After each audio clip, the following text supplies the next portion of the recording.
Dear students, I am Chandrasekhar N. Lecturer, Sri Vinayaka High School, Belingali, Pannadi Taluk in Lavandi district. Today, in this class,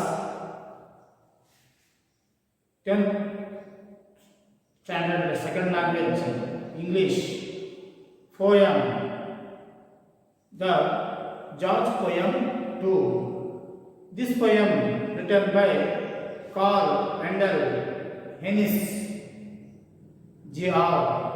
means junior. ಇಲ್ಲಿ George poem 2. This poem written Carl Handel Hennis Jr. About the poet. Carl Handel Hennis was born on September 1, 1940 in Wilson, North Carolina. His mother was an elementary school teacher and father was a math teacher. He would also become a math teacher and musician. ಇಲ್ಲಿ ಈ George poem 2 ಅನ್ನುವಂತಹ ಪದ್ಯವನ್ನು ಬರೆದವರು ಯಾರಂದ್ರೆ Karl Wendell ಹೆನಿಸ್.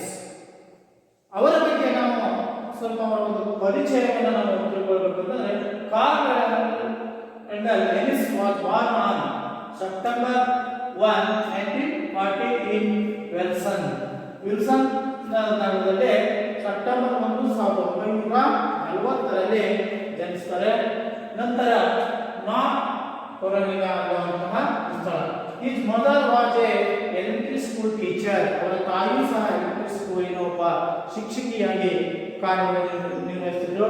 ನಂತರ and father was a math teacher. ಅವರ ತಂದೆಯೂ ಸಹ ಗಣಿತ ಶಿಕ್ಷಕರಾಗಿ ನಂತರ hence would also become a math teacher and musician. ಇವರು ಒಬ್ಬ ಶ್ರೇಷ್ಠ ಮ್ಯಾಥಮೆಟಿಕ್ಸ್ ಅಥವಾ ಗಣಿತ ಶಿಕ್ಷಕರಾಗಿದ್ದರು ಹಾಗೂ ತುಂಬಾ ಒಬ್ಬ ಸಂಗೀತಗಾರ ಆಗಿದ್ದರು ಅನ್ನುವಂಥದ್ದು. ಇಲ್ಲಿ Carl Wendell Hines he was a graduate from Tennis Agriculture and Industrial University in 1962. ಹೀಗೆ 1962ರಲ್ಲಿ ಇವರು ಸಹ ಒಬ್ಬ graduate from Tennessee agriculture and industrial ಯೂನಿವರ್ಸಿಟಿಯಲ್ಲಿ ಅಧ್ಯಯನ ಮಾಡಿದರು. ಈ verses have been fascist and some of the best contemporary writers ಆಗಿ ಕೆಲಸವನ್ನು ನಿರ್ವಹಿಸಿದ್ರು ಅನ್ನುವುದು. ಓಕೆ, ಇದು ಅವರ ಪರಿಚಯ. Okay students, let's go to the poem. My dear student, open your textbook. Okay, page number 105. I will read the poem looking to the carefully. Okay,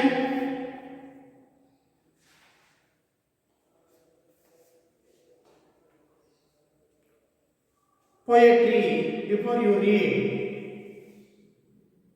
like the ancient mariner in the college, the poem, the old George musician feels he has a message for the people of the world. He is a pathetic figure, but at the same time a commanding artist.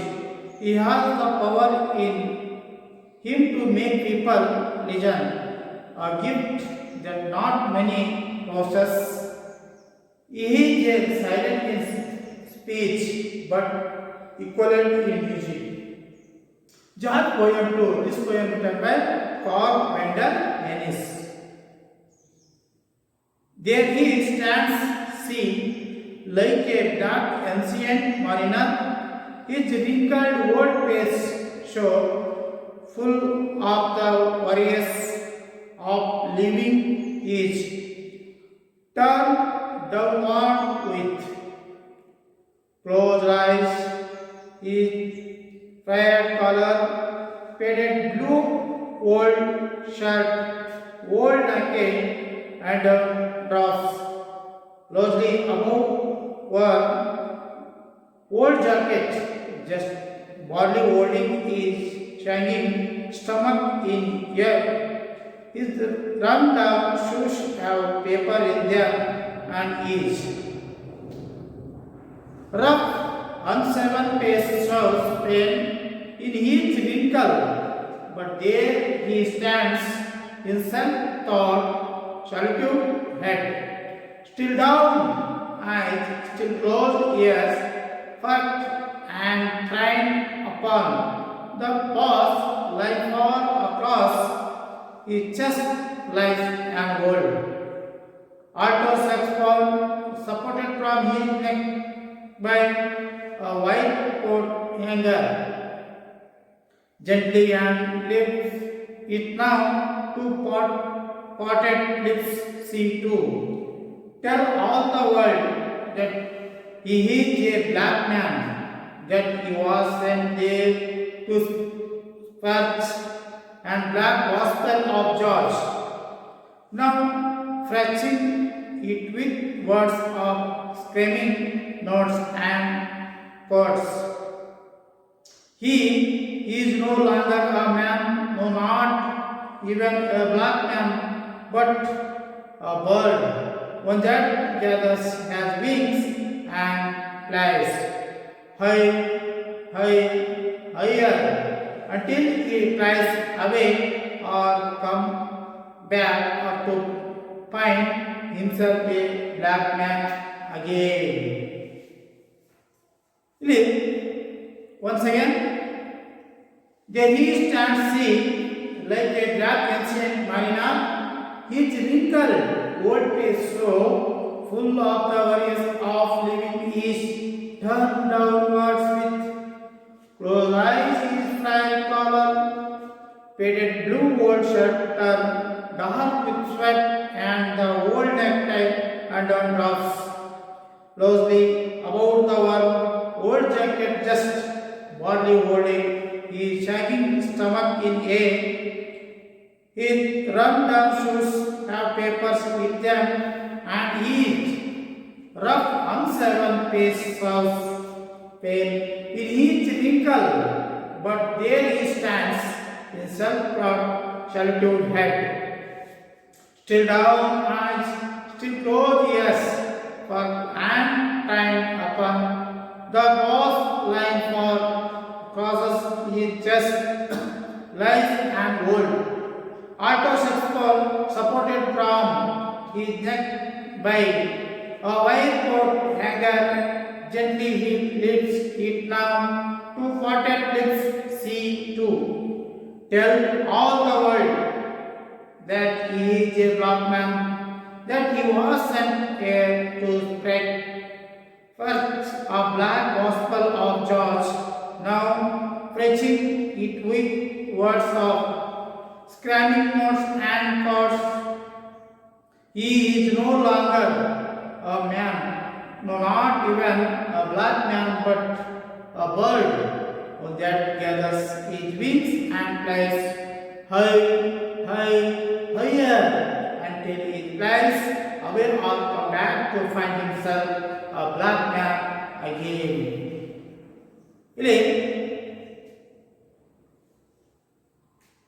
Ancient mariner ಅನ್ನುವಂಥದ್ದು.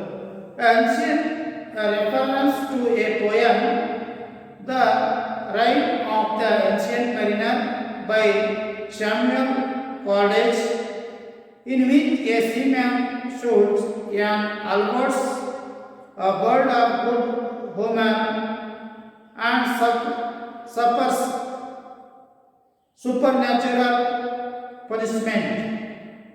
ಇಲ್ಲಿ ancient ಮ್ಯಾರಿನರ್ ಅನ್ನುವಂತಹದ್ದೇ reference poem, ಇದರ ಒಂದು reference ಆದಂತೆ ancient ಮ್ಯಾರಿನರ್. ಇಲ್ಲಿ ಈ ಒಂದು poem ಅನ್ನು the rime of the ancient mariner by the Samuel Coleridge ಅವರು ಬರೆದಂತಹ the rime of the ancient mariner ಎಂಬ ಕೃತಿಯಿಂದ ಈ ಒಂದು ಪೋಯಮ್ ಅನ್ನು ಆಯ್ದುಕೊಳ್ಳಲಾಗಿದೆ. ಇನ್ ವಿಚ್ ಸೀಮ್ಯಾನ್ ಶೂಟ್ಸ್ ಅಂದರೆ ಇವರು ಒಂದು ಕಥೆ ಏನಂದರೆ, ಒಂದು ದಿನ ಈ ಸೀಮ್ಯಾನ್ ಸಮುದ್ರ ನಾವಿಕರ ಸಂದರ್ಭದಲ್ಲಿ ಒಂದು ಏರ್ಬೋಟ್ಸ್ ಅನ್ನುವಂತಹ ಪಕ್ಷಿಯನ್ನು ಅವರು ಶೂಟ್ ಮಾಡಿರ್ತಾರೆ. ಆ ಶೂಟ್ ಮಾಡಿದ ಸಂದರ್ಭದಲ್ಲಿ ಆ ಬರ್ಡ್ ಗುಡ್ ವುಮೆನ್ ಅದು ದೈವಿ ಸಂಭೂತ ಹೊಂದಿರುವಂತಹ ಒಂದು ಪಕ್ಷಿ. ಅಂತಹ ಪಕ್ಷಿ ಅದು ಸಪರ್ ನ್ಯಾಚುರಲ್ ಪನಿಷ್ ಅಂದರೆ ಒಂದು ದೈವ ಶಿಕ್ಷೆ, ದೈವ ಸಂಭೂತವಾದಂತಹ ಶಿಕ್ಷೆಯನ್ನ ಇಲ್ಲಿ ಅನುಭವಿಸಬೇಕಾಗುತ್ತದೆ, ಪನಿಷ್ಮೆಂಟ್ ಅನುಭವಿಸಬೇಕಾಗುತ್ತದೆ. ಯಾರೋ ಆ ಒಂದು ಸೀಮ್ಯಾನ್ ಅನ್ನುವಂಥದ್ದು ಅದನ್ನ ದ ಮರಿನರ್ಗೆ ಈ ಜಾರ್ಜ್ ಪೋಯಂಟನ್ನು ಹೋಲಿಸಲಾಗಿದೆ ಅನ್ನೋದು. Verses of living no longer interest of the enthusiastic of anything of life ಅಂದರೆ ಜೀವನದಲ್ಲಿ ನಿರಾಶೆಯನ್ನು ಕಳೆದುಕೊಂಡಂಥವರು ಅಂತದ್ದು. And thread of the piece of cloth starting in come apart ಅಂದರೆ ಬಟ್ಟೆ ಯಾವ ಭಾಗದಲ್ಲಿ ಕಿತ್ತು ಬಂದಿರುವಂತಹ ಒಂದು ಭಾಗ ಅಂತಂದು. ಸ್ಟಾರ್ಟ್ ಟು ಹ್ಯಾಂಡ್ ಅಂದರೆ ಜೋತು ಬೀಳುವು. Solitude the state of being alone ಏಕಾಂತದಲ್ಲಿ ಇರುವಂಥದ್ದು. As for higher brighter up ಅಂದರೆ ಒಂದು ಚಾಣಾಕ್ಷವಾಗಿ ಕಿವಿ ಕೇಳ್ತಾ ಇದ್ವು. Gospel a type of religious music in with religious songs and sung very loudly ಅಂದರೆ ಒಂದು ಈ ಗಾಸ್ಪೆಲ್ ಅನ್ನುವಂತಹ ಒಂದು ಕೆಲವೊಂದು ಮಂತ್ರಗಳು, ಆ ಮಂತ್ರವನ್ನು ಜೋರಾಗಿ ಪಠಣ ಮಾಡಿ ಹೇಳುವಂಥದ್ದು ಎನ್ನುವಂಥದ್ದಿದೆ ಗಾಸ್ಪೆಲ್ ಅನ್ನುವಂಥದ್ದು. Screaming notes love musical sounds ಅತಿಯಾದಂತಹ ಶಬ್ದವನ್ನು ಉಂಟು ಮಾಡುವಂಥದ್ದು. ಈಗ ವರ್ಡ್ಸ್ಗಳ ಬಗ್ಗೆ ನಮ್ಗೆ ಗೊತ್ತಿರಬೇಕು. ಇಲ್ಲಿ ಜಾರ್ಜ್ ಪೋಯಂಟು ಅನ್ನುವಂಥದ್ದು ಇಲ್ಲಿ ದ ಲೈಕ್ ಏನ್ಷಿಯಂಟ್ ಮ್ಯಾರಿನರ್ ಹಿಂದಿನ ಪ್ರಾಚೀನ ಕಾಲದಲ್ಲಿರುವಂತಹ ಒಬ್ಬ ಸಮುದ್ರದ ನಾವಿಕೆಯಾದ ಕೋಲ್ರಟ್ ಅನ್ನುವಂಥದ್ದು.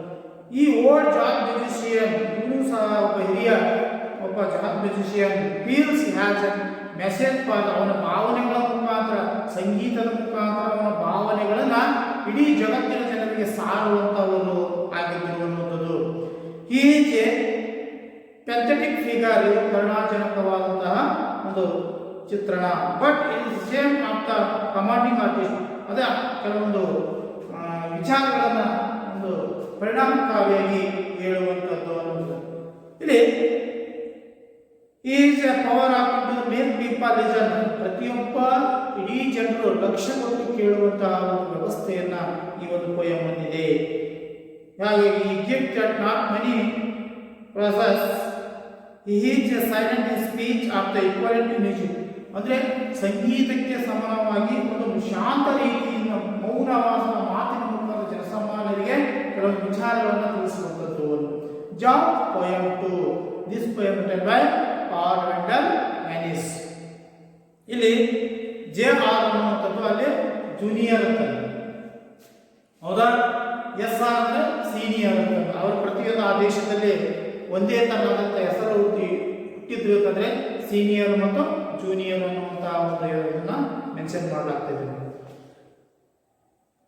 There he stands, see like a black ancient mariner, his wrinkled old face full of areas of living it towards breath. ಇಲ್ಲಿ ಅಲ್ಲಿ ನಿಂತವರನ್ನ ನೋಡಿದೀರಾ, ನೋಡಿ ಅಲ್ಲಿ ಯಾರು ನಿಂತಿದ್ದಾರೆ ನೋಡಿ ಅಂತ ನೋಡಿದೀರಾ ನಿಂತವರನ್ನ ಅಂತ ಕೇಳ್ತಾರೆ ಕವಿ. There he stands, see ನೋಡಿ ಅಲ್ಲಿ ನಿಂತವ್ರು ಯಾರು ಅನ್ನೋದು ನೀವು ನೋಡಿದೀರಾ ಅಂತ ಕೇಳಿದ್ರೆ like a black ancient mariner. Is the line is similar. ಇಲ್ಲಿ like is black ancient mariner ಅನ್ನೋದು ಅಂದ್ರೆ ಅವರು ಆ ಒಬ್ಬ ancient mariner ಗೆ ಹೋಲಿಸುವಂತಹ ಒಬ್ಬ ವ್ಯಕ್ತಿ, ಅದೇ ತರನಾದಂತಹ ಒಬ್ಬ ವ್ಯಕ್ತಿ ಆ ಒಂದು ಕಪ್ಪುದಾರಿ ಮನುಷ್ಯ. ಅವನು ಹೇಗಿದ್ದ? Is a wrinkled old face. ಅವನ ಒಂದು ಹಿರಿಯ ವಯಸ್ಸಾದಂತಹ ಮುಖ ಅಲ್ಲಿ ಸುಕ್ಕು ಕಟ್ಟಿದ ಹಾಗೆ, ಅಂದ್ರೆ ಆ ಮುಖಗಳು ಒಂದು ಗೀರ್ಗೀರ ಸುಕ್ಕು ಕಟ್ಟಿದ ಹಾಗೆ. ಯಾಕೆಂದ್ರೆ ವಯಸ್ಸಾದಂತಹ ಸಂದರ್ಭದಲ್ಲಿ ಪ್ರತಿಯೊಬ್ಬರಿಗೂ ವಯಸ್ಸಾದಾಗ ಮುಖ ಸುಕ್ಕು ಕಟ್ಟಿದೆ, ಅದೇ ತರನಾಗಿ ಅವನು ಸುಕ್ಕು ಕಟ್ಟಿದಂತಹ ಮುಖ ಇತ್ತು.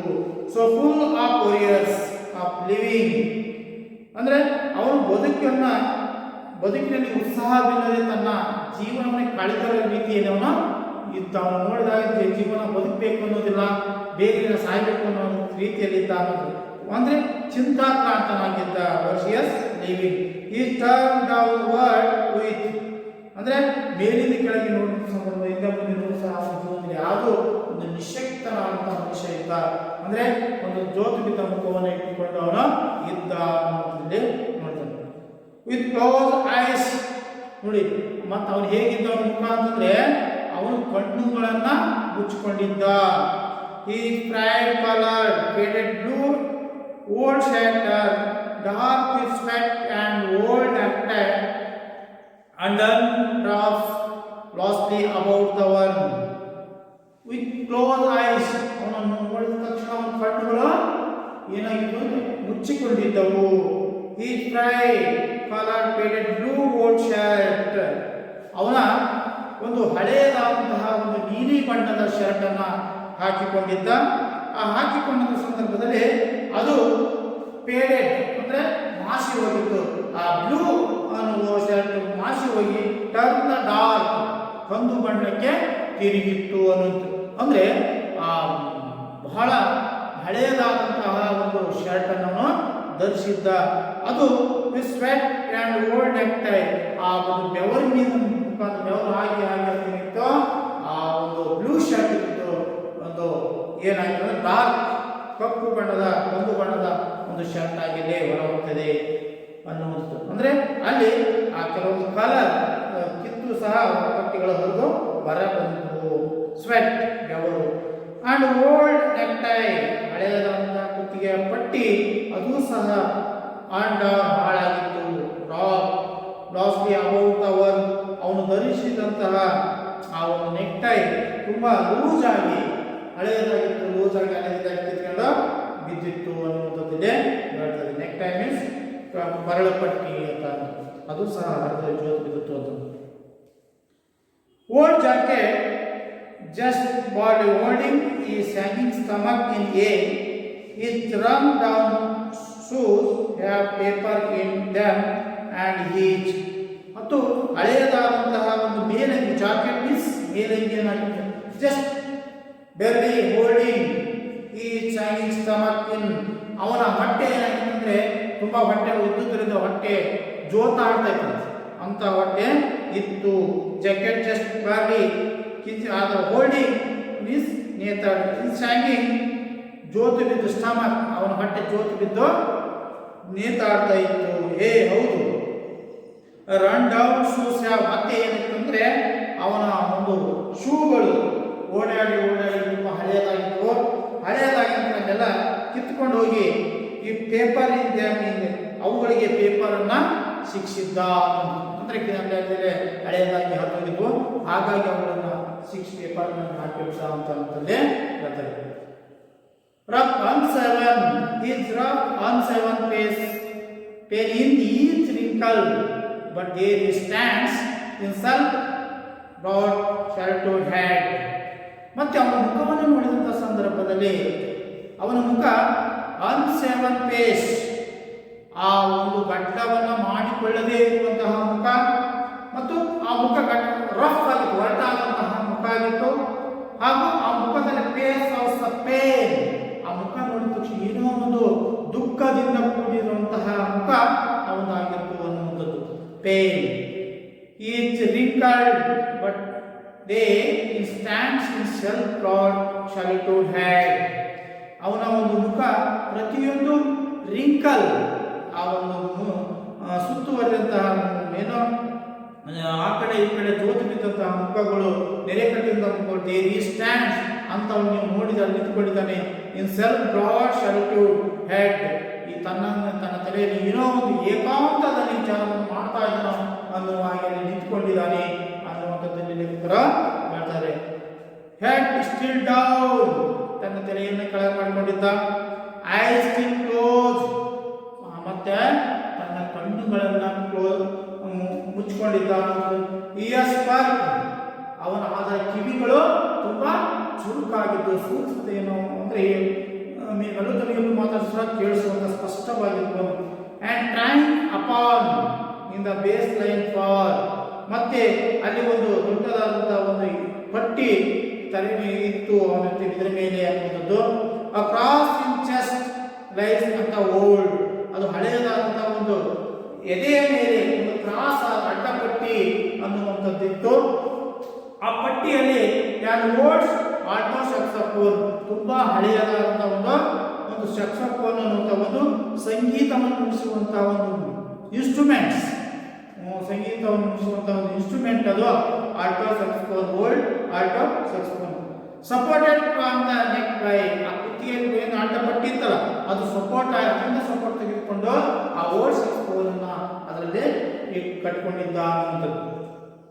Supported from his neck by wire coat hanger, ಆ ವೈರು ಸಹ ಅದಕ್ಕೆ ಅದು ಬೀಳದಾಗ ಅದಕ್ಕೆ ಆ ಕೋಟಿನ ಮೇಲೆ ನೇತಾಡಿಸ್ತಾ ಇದ್ದ. ಜೆಂಟ್ಲಿ ಆ್ಯಂಡ್ ಲೆಫ್ಟ್ಸ್ ಇಟ್ ನಾವು ಪಾಟೆಡ್ ಲಿಪ್ಸ್, ಮತ್ತೆ ತನ್ನ ಒಂದು ತುಟಿಗಳನ್ನು ತೆಗೆದುಕೊಂಡು ತನ್ನ ಆ ಪಾಟಿನ ಮೇಲೆ ಇಟ್ಕೊಂಡು ಏನು ಮಾಡ್ತಾ ಇದ್ದಾನೆ, ಆ ಇದನ್ನು ಒತ್ತಿಕೊಂಡು ಆ ಜೆಂಟಿ ನುಡಿಸ್ಲಿಕ್ಕೆ ಪ್ರಾರಂಭಿಸ್ತಾನೆ. ಆ ಒಂದು ಓಲ್ಡ್ ಸೆಕ್ಸೋಫೋನ್ ಅನ್ನು ನುಡಿಸ್ತಾ ನಿಮಗೆ and if see to tell all the world, ಇಡೀ ಜಗತ್ತಿಗೆ ಅವನು ಏನು ಸಾರಬೇಕು ಬಂದಿದ್ದಾನೆ. That is a black man that he was a sent where no preach a black gospel of joy, now preaching it with the words of screaming notes and chords. He is no longer a man, no, not even a black man, but a bird, one that gathers in wings and flies higher until he flies away or come back to find himself a black man again. ಹೀಗೆ ಅದನ್ನ ಓದ್ತಾ ಇಡೀ ಜಗತ್ತಿಗೆ ಅವನಿಗೆ ಸಾಧ್ಯ ಅವನು ಒಬ್ಬ ತಾನು ಕಪ್ಪು ಮನುಷ್ಯ, ನಾನು ಕಪ್ಪು ಬಣ್ಣದ ಮನುಷ್ಯ. That he was and her speech, ಈ ನಾನು ನನ್ನನ್ನು ಕಳಿಸಿದ ಏನಂದ್ರೆ ದೇವರು ಆ ಒಂದು ಏನು ಧರ್ಮ ಪ್ರಚಾರಕನಾಗಿ ನನ್ನ ಕಳಿಸಿದ್ದಾನೆ. ಎ ಬ್ಲಾಕ್ ಗಾಸ್ಪೆಲ್ ಆಫ್ ಜಾರ್ಜ್, ಆ ಗಾಸ್ಪೆಲ್ ಆಫ್ ಜಾರ್ಜ್ ಅಂದರೆ ಅವ ಮಂತ್ರ ಪಠಣಗಳು, ಅವುಗಳನ್ನ ಇಡೀ ಜಗತ್ತಿಗೆ ಸಾರಲಿಕ್ಕೆ ನನ್ನ ಕಳಿಸಿದ್ದಾರೆ ಅನ್ನುವಂಥ ವಿಚಾರವನ್ನು ಹೇಳ್ತಾ ಆ ಫ್ರೆಚಿಂಗ್ ಮೀನ್ಸ್ ಧರ್ಮ ಬೋಧನೆ ಟುವರ್ಡ್ಸ್ ಆ ಒಂದು ವಾಕ್ಯಗಳ ಮುಖಾಂತರ ಅವುಗಳನ್ನು ಹೇಳ್ತಾ ಹೋಗ್ತಾನೆ. ಹೀಗೆ ಸ್ಟ್ಯಾಮಿಂಗ್ ನೋಟ್ಸ್, ಹೀಗೆ ರೀತಿಯಾದಂಥ ಶಬ್ದವನ್ನು ಮಾಡ್ತಾ ನುಡಿಸ್ತಾ ಕೋರ್ಸ್ ತಂತಿವನ್ನು ಈ ಲೋ ಲಾಂಗರ್ ಮ್ಯಾನ್, ಹೀಗೆ ತನ್ನದೇ ಆದಂಥ ಏಕಾಂತಕ್ಕೆ ಹೋಗ್ತಾ ಇದ್ದಾನೆ ಮನುಷ್ಯ. Not even a black man, ನನ್ನನ್ನು ತಾನು ಒಬ್ಬ ಕಪ್ಪುದಾರಿ ಮನುಷ್ಯ ಅಂತ ಮರೆತು ಹೋಗ್ತಾ ಇದ್ದಾನೆ. ಬಟ್ ಹೌದು ಬರ್ತಾ ನುಡಿಸ್ತಾ ಹೋಗ್ತಾನೆ, ತನ್ನನ್ನು ತಾನು ಮರೆತು ಒಂದು ಪಕ್ಷಿಯಾಗಿ ಬರ್ಡ್, ಪಕ್ಷಿಯಾಗಿ ಅವನು ತಾನು ಇದಾಗ್ತಾನೆ.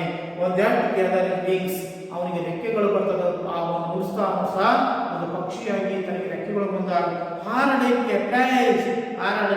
ಹೋಗ್ತಾ ಇದ್ದಾನೆ. ಹೀಗೆ ಹಾರಾಡ್ತಾ ಎತ್ತರಕ್ಕೆ ಹೋಗ್ತಾನೆ, ಇನ್ನೂ ಇತ್ಯಾದಿ ಎತ್ತರಕ್ಕೆ ಹೋಗ್ತಾ ಇದ್ದಾನೆ. ಹೋಗಿ ಅಲ್ಲಿ ಪ್ರಾಯಸವೇ ಇಡೀ ದೂರದಲ್ಲಿ ಅದು ಹಾರಾಡ್ತಾ ತೇಲಾಡ್ತಾ ತನ್ನ ಸಂದೇಶಗಳನ್ನು ಸಾಗ್ತಾ ಹೋಗ್ತಾನೆ. ಮತ್ತೆ ಬ್ಯಾಕ್ ಟು ಫೈಂಡ್ ಹಿಮ್ಸೆಲ್ಫ್, ತನ್ನಷ್ಟಕ್ಕೆ ತಾನು ಹುಡುಕೊಂಡು ಮತ್ತೆ ವಾಪಸ್ ಆದಾಗ ನಂತರ ಏನಿಗೆ ಬ್ಲಾಕ್ ಮ್ಯಾನ್ ಅಗೇನ್, ಆ ಒಬ್ಬ ಕಪ್ಪು ಮನುಷ್ಯ ಅಂತ ತಾನು ಅನಿಸ್ಕೊಳ್ತಾನೆ ಅನ್ನುವಂಥದ್ದು. ಓಕೆ, ಇಷ್ಟು my dear students, this poem is very important. 2 marks, 3 marks, 4 marks questions arise. Okay, ಇಲ್ಲಿ ನಾನು ಸಮ್ಮರಿ ರೈಟ್ ಮಾಡ್ತೀನಿ, ನೀವು ಬನ್ನಿ.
The poem summary.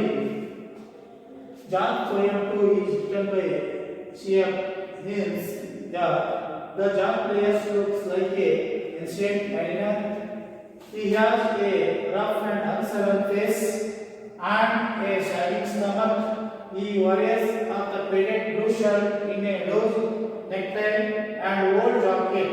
His shoes are run down across his chest, has an old alto saxophone supported from his neck by a wide coat. And the jazz players at first has a area of expression on his face.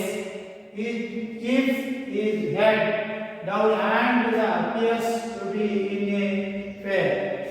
But when beings play, the saxophone is for his pain, and he thinks himself that he has been sent to spread black gospel as judge. He imagines to be a bird flying higher and higher until they fly away or come to become a black man again. ಇದು ಇಷ್ಟು ಒಂದು ಸಮರಿಯನ್ನು ನಾವು ಬರೆದಿದ್ದೇವೆ. 3 and 4 marks ವಿದ್ಯಾರ್ಥಿ success. 3-4 ಅಂಕಗಳನ್ನು ತೆಗೆದುಕೊಳ್ಳಿಕ್ಕೆ ಸಾಧ್ಯತೆ ಇದೆ. ಓಕೆ, ನೆಕ್ಸ್ಟ್ ಕ್ಲಾಸ್ ಅಲ್ಲಿ ಮತ್ತೆ ಬೇರೆ ಚಾಪ್ಟರ್ ನೋಡೋಣ. ಬಾಯ್.